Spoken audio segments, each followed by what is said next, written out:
बहू का देरे। सार्थक और गायत्री में बहस छिड़ गई। आज गायत्री का सब्र का बांध टूट गया। सार्थक ने जैसे ही उसके पापा का नाम लेकर उसे ताना दिया कि दिया ही क्या है तेरे बाप ने। गायत्री ने 6 साल तक बर्दाश्त किया। आज वह टूट गई। रोज सुन सुनकर कि दिया ही क्या है तेरे बाप ने।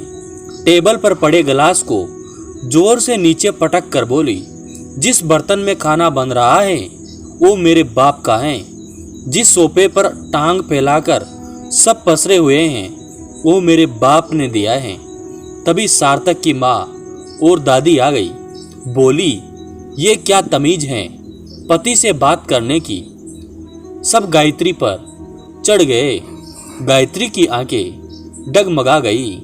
फिर भी उसने आंसू को दबा दिया और बोल पड़ी, बस माँ आप अब चुप ही रहिए।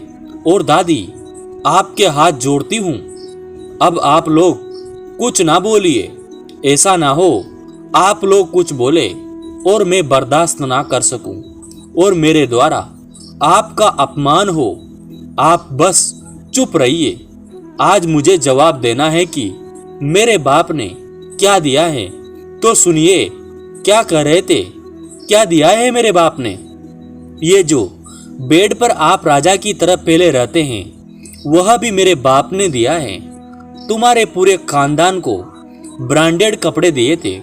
सार्थक की माँ बोलने लगती हैं, संस्कार यही मिले हैं, पति से जुबान लड़ाओ। बिल्कुल सही कहा माँ आपने। मेरे संस्कार खराब हैं। मेरे पिता का आए दिन अपमान होता है।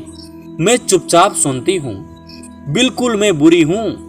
मुझे अब तक मेरे पिता की बुराई करने वालों का मुंह तोड़ देना चाहिए था, लेकिन नहीं, मेरे संस्कार बुरे थे।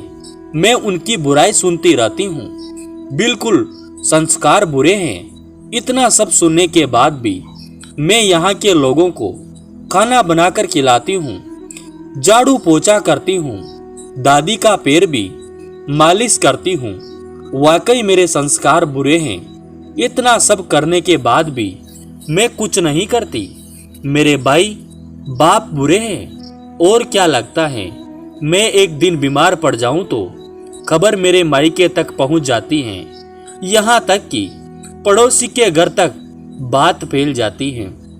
महारानी बीमार हैं, ये भी सुनने को मिलता है।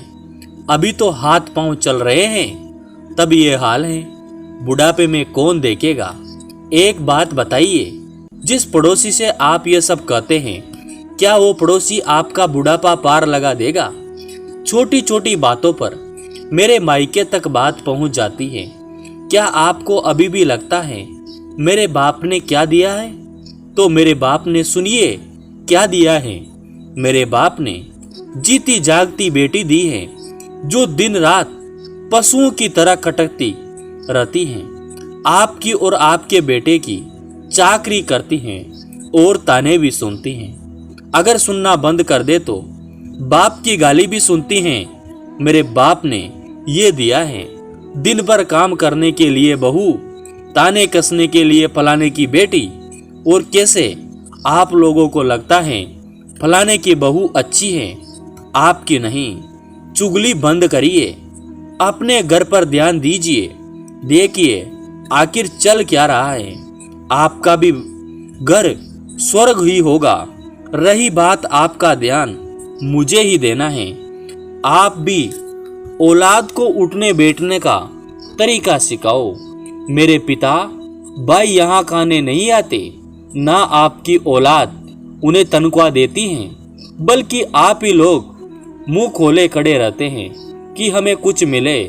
तो अब आपकी और आपके बेटे की भलाई इसी में है। सुधर जाइए, वरना एक बेटी बिगड़ेगी तो संभाल नहीं पाएंगे आप लोग। आप लोगों को ऐसे ही कुकृत्यों से निपटने के लिए सरकार को घरेलू हिंसा कानून बनाना पड़ा है। संभल के रहिए, वरना जेल भी जाना पड़ सकता है। कमरे में सन्नाटा फैल गया। गायत्री रुद्र गले से गिलास उठाकर रसोई की तरफ चली गई। जिस घर में बहू बेटी की तरह पलती हैं, वही स्वर्ग होता है। दोस्तों, आपको ये कहानी कैसी लगी?